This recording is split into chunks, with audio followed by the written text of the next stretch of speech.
Hello viewers, welcome செய்கிறேன் அக்மல் பூருக்கு. இன்றைக்கி நம்ம ரொம்பவே டேஸ்டியான ஹெல்த்தியான ஒரு சட்னி தாங்க செய்ய போகிறோம். இது நம்மளுக்கு இட்லி, தோசை, பூரிக்கு எல்லாமே சூப்பரான ஒரு சைட் டிஷ்ஷாக இருக்கும். இதில் நம்ம கரியாண்டர் லீஃப்லாம் போட்டு தக்காளியெல்லாம் போட்டு செய்யக்குள்ள ஹெல்த்தியாகவும் இருக்கும், டேஸ்டியாகவும் இருக்கும். வாங்க இப்போ எப்படி செய்யலாம்னு போய் பார்க்கலாம். நம்ம இந்த சட்னிக்கு என்னென்ன தேவைன்ட்டு செஞ்சுக்கிட்டே பார்த்துக்கலாம்.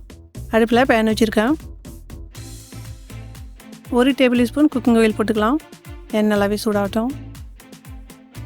1.5 டேபிள் ஸ்பூன் கடலைப்பருப்பு, 1.5 டேபிள் ஸ்பூன் உளுத்தம்பருப்பு, 1 டீஸ்பூன் வரமல்லி,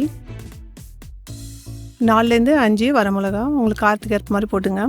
இதுக்கு நல்லாவே நம்ம பச்சை வாசனை போகிற வரைக்கும் நல்லா இதுக்கு வறுத்துக்கலாம். நான் பூண்டு எடுத்துருந்தேன். கொஞ்சம் பெரிய பெரிய பல் பூண்டாக இருந்துச்சு. நான் ஒரு 6லேருந்து 8 பல் பூண்டு போட்டுக்கிட்டேன். பூண்டு அதிகமாகவே போட்டாவே நல்லாயிருக்கும் ஹெல்த்துக்கும். ஒரு 1.5 இன்ச்சு இஞ்சி இருக்கும். இதுக்கு நல்லா சின்ன சின்ன பீஸாக கட் பண்ணிக்கிட்டேன்.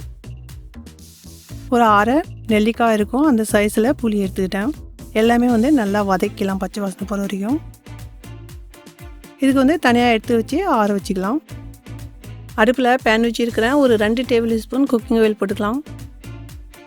எண்ணெய் நல்லாவே சூடாயிடுச்சு. ஒரு 2 பெரிய வெங்காயத்துக்கு எடுத்து நீட்டு வாக்கில் கட் பண்ணிக்கிட்டேன். இதனுடைய பச்சை வாசனை போகிற வரைக்கும் நல்லாவே வதக்கிடும். பாருங்கள், நல்லா நம்ம பச்சை வாசனை போகிற வரைக்கும் வதக்கிட்டோம். 4 பெரிய தக்காளி இருக்கும். இதுக்கு நான் கட் பண்ணிக்கிட்டேன் ரஃபாக.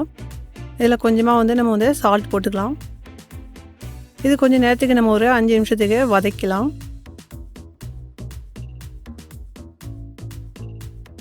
இப்போ இதில் பவுட்ரு மசாலா போட்டு மறுபடியும் நம்ம வதக்கணும். ஒரு 1/2 டீஸ்பூன் மஞ்சத்தூள், 1 டீஸ்பூன் மிளகாத்தூள். முதல்ல நம்ம வரமிளகா வறுத்துருக்கோம், கார்த்திகை மாதிரி போட்டுங்க. இது நல்லாவே வதக்கலாம். நான் கொத்தமல்லி எடுத்துருந்தேன். ஒரு 3/4 கட்டு இருக்கும். இதுக்கு நல்லா கழுவிட்டு இந்த மாதிரி கட் பண்ணிக்கிட்டேன். இந்த மாதிரி நம்ம கொத்தமல்லி போடக்குள்ள நல்லாவே நம்ம இம்யூனிட்டிக்கு ஹெல்ப் ஆகும். இது கூடயே ஒரு 1/2 கைப்பிடி இருக்கும் கறி லீஃப்.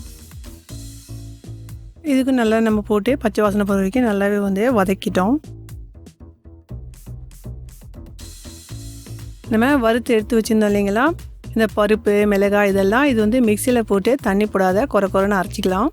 அதுக்கப்புறம் நம்ம இந்த வெங்காயம், தக்காளி எல்லாம் போட்டு அரைக்கணும்.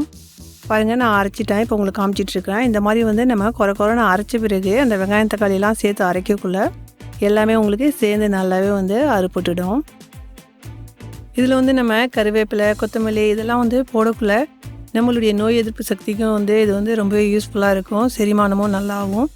நம்ம இந்த மாதிரி நம்ம செஞ்சு பசங்களுக்கு கொடுக்கக்குள்ள ரொம்பவே ஹெல்த்தியாகவும் அவங்க சாப்பிட்ற மாதிரி இருக்கும்.